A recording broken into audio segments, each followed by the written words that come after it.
We found Bob Lazar to be credible about his background, his scientific training, where he had worked.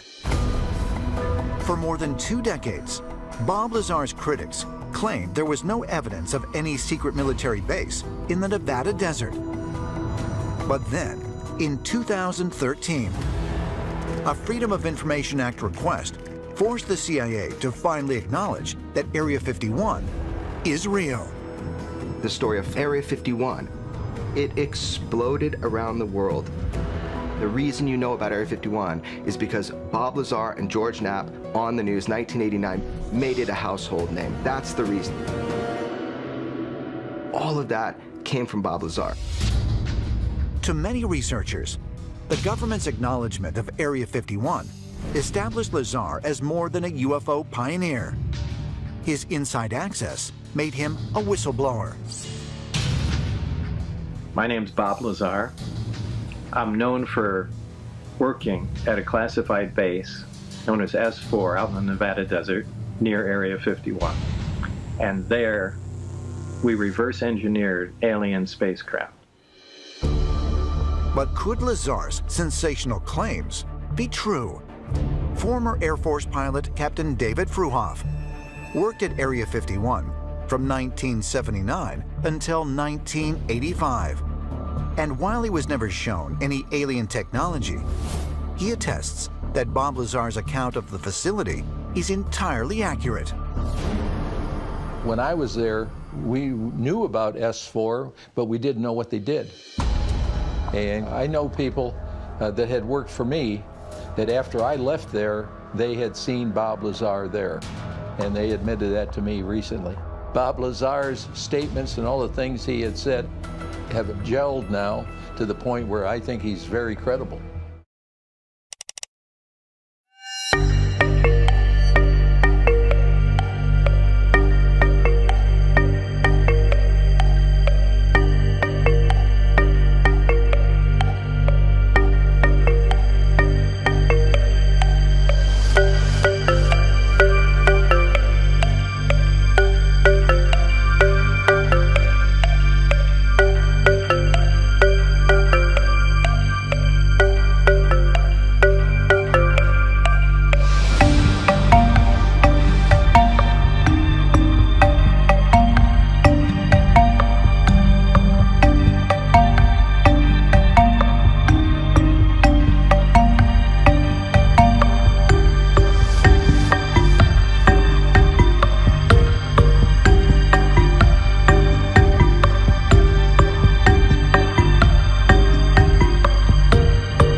Mystery has always surrounded Nevada's Area 51 base. For years, the U.S. military denied that it even existed, but it's been there since 1955, hidden behind cryptic nicknames.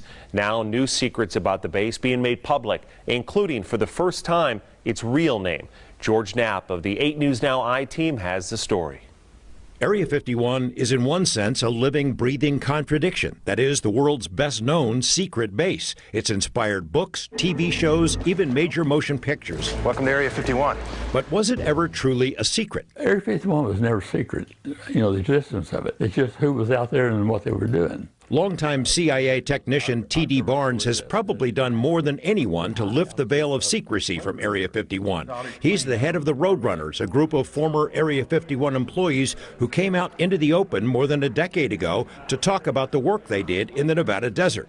Barnes took things much further, nudging the CIA to declassify photos and documents about the base, things even the CIA didn't seem to know, including the base's real name. Station D was the CIA's original name for Area 51. It's right there in the title of Barnes' new definitive history of the place. They had all kinds of documents in there that identified as Station D. Wow. And it just has the public hasn't seen that until right now. They've never seen it, but even when I went back to historians get more, they said, we'd never heard of that.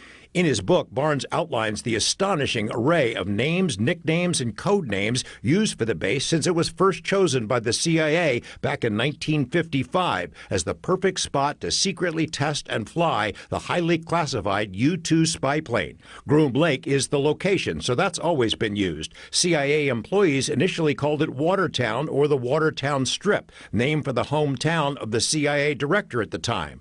The designation Area 51 started in 1958.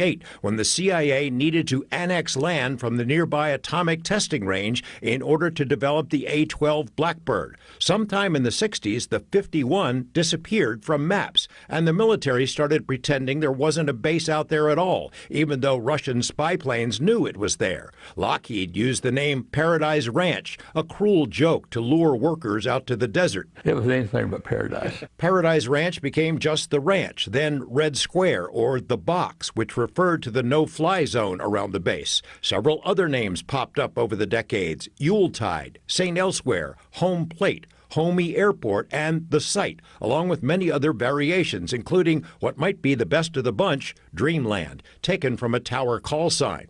The CIA used cover stories, basically lies, to disguise what went on at Groom Lake. In the beginning, it was supposedly a NASA weather station, then an atomic energy research facility. But the whole time, the CIA was developing the world's most advanced espionage platforms, technology that helped the U.S. win the Cold War. In the 70s, when CIA misdeeds caught the attention of Congress and 2 presidents, it suddenly dawned on Washington that the CIA was forbidden from operating inside the U.S. Station D was shut down, and control transferred to the U.S. Air Force. In the mid-'80s, when the Air Force seized 89,000 acres of public land around Groom Lake, public attention was aroused. At the end of the 80s, it exploded because of a certain wild story, the one that made the base world famous, which Barnes also covers in his new book. When the word got out that there's something going on in Area 51, and that the CIA was involved for 20 years that no one knew about. I said, what were they doing for 20 years out there? And that's when the UFO thing started. UFOs, eh? At Area 51? Kind of rings a bell. Actually 9 flying saucers. George Knapp, 8 News Now.